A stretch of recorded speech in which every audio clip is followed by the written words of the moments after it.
Hello everyone and welcome to the Showdown Series 3 pre-show. The evolution of a tournament you've come to know and love, now with fixed teams, multiple phases and just higher stakes than ever before. Possibly at land, possibly not. We'll see. Recording this either way. And you may notice I'm not in my room, this pre-show is not being done live. I am actually still in Manchester for the Major and it's currently Friday. The Major's still going on. The Fury of Dynasty has been put to rest.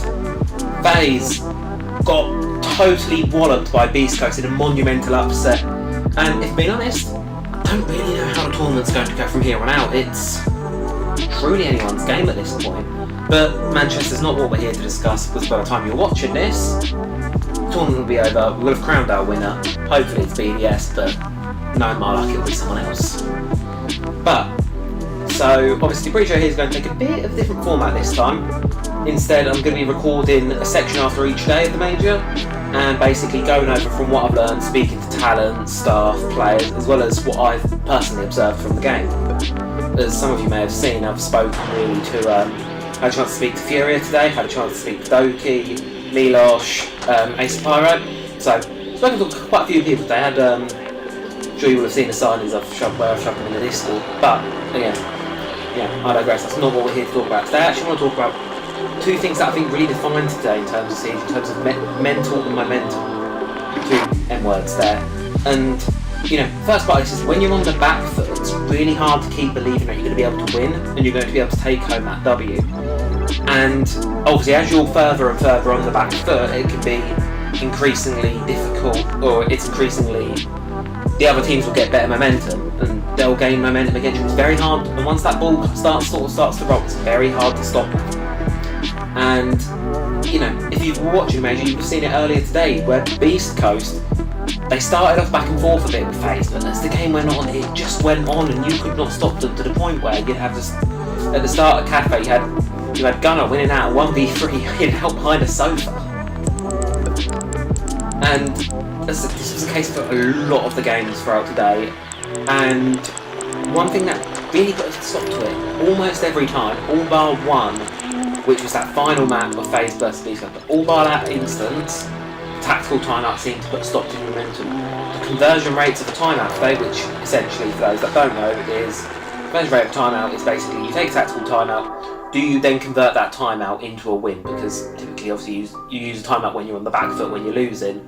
Do you then convert the consecutive round following the timeout into a win? Obviously, the hope is you do.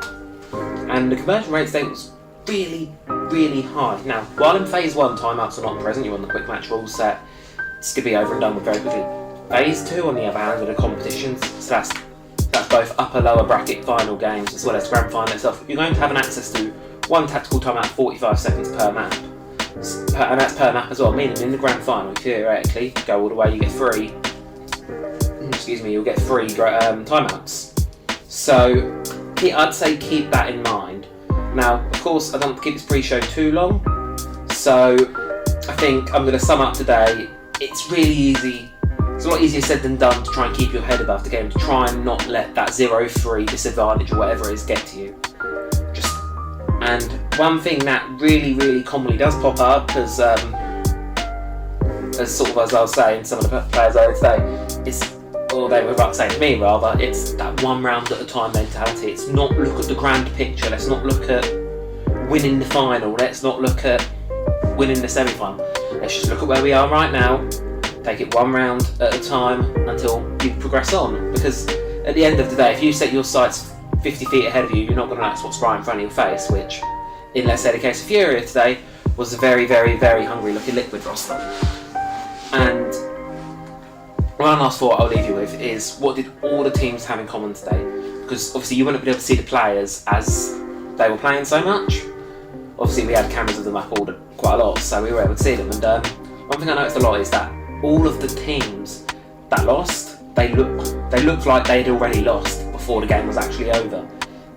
They knew it was coming, and at that point you can't do much about it. It's doomsday. So I'm going to leave it there for day one. Back in a second for you in 24 hours for me. Day 2, and we'll see what else I picked up tomorrow. Right, welcome back to the pre-show. Day 2 of Manchester has just concluded. BDS and Beast Coast have secured their way into the grand final. It was an amazing day. you can't tell by the sound of my voice, not only am I tired, my throat is fucked from doing this.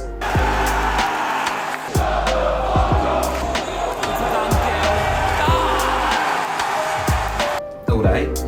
So it's been a great day. I'm fucking knackered. It's currently 10 o'clock and I'm gonna go to sleep. So that's not the point though. We're here to discuss pre-show. So of course, the one thing I want to talk about today was innovation and pocket strategies. And this mainly comes from the BDS Dark Zero game that just happened. Trying to get my words out here.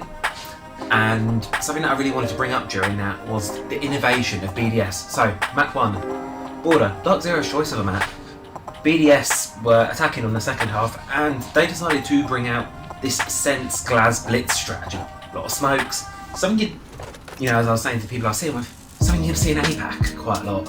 And it worked. It completely knocked the sales out of these. It completely won them. That second half made BDS go from on par with them to absolutely dominant, unstoppable force.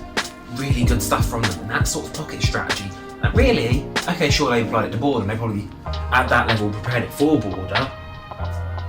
They ended up, you could probably apply that to any map. And of course, I'm going to look at this in the context of the Showdown series, because then what happened is more, I'm going to look at what happened in map 2. Dark Zero, throughout the tournament, throughout NAL, they've always banned the Kebi as their attacking choice. Very rarely, if ever, does the Kebi get through the bans when you're playing Dark Zero. However, for the first time in literally what was forever,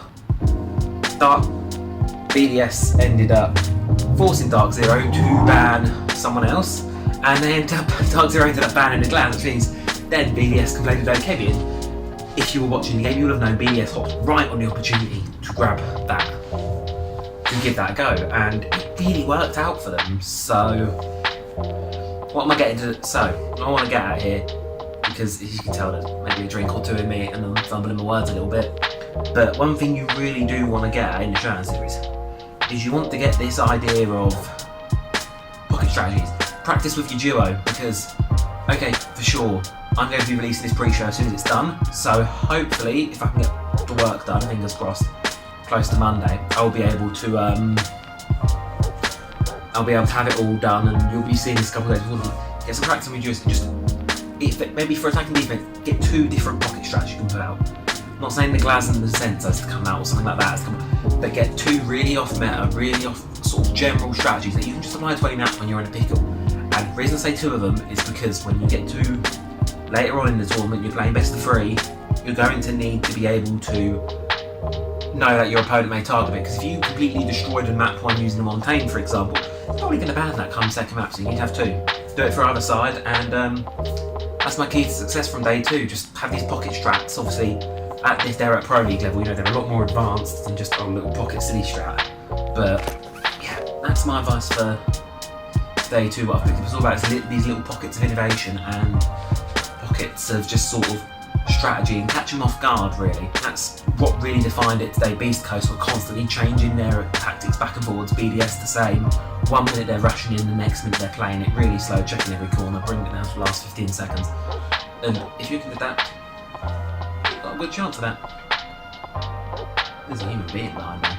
Anyway, that wraps up day 2 of the pre-show, because I'm really tired, if you couldn't tell, and be back tomorrow after the final, day 3. Okay, so we will do part 3 of the pre-show tonight, but A, it's 1am and I really don't want to get in trouble waking anyone up. B, I'm fucking knackered. That was a really long best of 5, and I stayed like an extra hour and a half to do the player sign-ins, which was awesome, by the way. So I'm just gonna skip this tonight. I've written down what I want to say. I'll do it tomorrow. I'll do it tomorrow, probably when I get home. So, skip to tomorrow. So we're back. Obviously, just got back from the major. Well, I say just got back yesterday, but it was a long day of travel, so I didn't end up recording anything yesterday just because I was absolutely knackered. Of course, if you were watching the game, Beast Coast won 3-2. Massive surprise. Of course, no one was expecting them to get to the tournament, let alone get to the playoffs of said tournament, and then win the entire thing, beating out arguably one of the strongest teams in the world at the minute. Well, the strongest team in the world at the minute was BDS. No one was expecting that. And sort of where I want to go on to today is big thing that I noticed yesterday, or Sunday should I say, was, especially with Shaiko and a couple of the other players of BDS, something that really happened in towards the later stages, because most people were expecting that grand final to be a 3-1. Very dominant side shown from BDS. Beast Coast will have a bit of fight in them, but on paper, on everyone's expectations, they were outclassed. Beast Coast was simply outclassed by a team like BDS. There was no way they should have won that major. But of course, that's not what we saw. Beast Coast won the map 4, which obviously was the map where BDS were expected to close it out, and then we went to map 5, and at that point, BDS were gone. One thing we noticed was the pressure of those expectations of just, you're expected to win this major. Beast Coast on the other hand, they weren't expected to be here. They're loving it, they're having fun. Shaiko, Leaky, you saw them getting visibly frustrated. Like you could feel the tension from the team, and it was affecting the BDS side of the crowd. You could feel that tension of, we should be winning this bet. It shouldn't be as close of a game as it is. And then when they started to lose, they sort of lost themselves a bit. You know, one thing I did observe was towards the end of the cafe, is Leaky Fat was always being left last one alive, playing this that sort of lurker role on, so being left last one alive. And every round he was very vocal, he looked very shouty, he didn't look, not in a good way vocal, he looked very shouty, he looked very unhappy. And to the point where they had to swap roles around because he was, clearly his mental game was being shattered, being left last alive every round. When he'd get a really good opener, get some advantage for his team, and then they'd go and throw it all away. So, time back into the Showdown series, what does this pressure of expectations mean? Well, we have expectations on a certain team to win it. Sam, you know your expectations are on it to win. But what happens then if it doesn't all go to plan? Does that pressure of those expectations get to you? I suppose that's what we're going to find out, because if you follow the BDS route, they're going to get to you, and someone else will take that title from you. So that's how I'm going to end the pre-show here.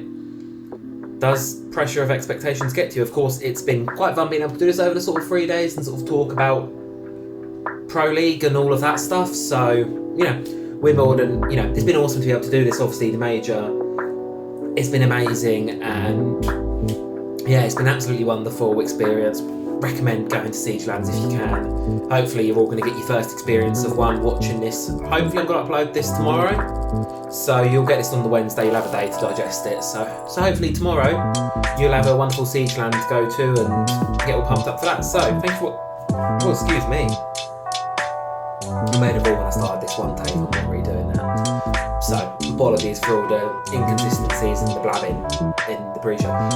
It's been messy, but it wasn't designed to be this big professional pre-show. It was designed to just get my raw thoughts out there on the major as and when it's gone. So, thank you all for watching the pre-show.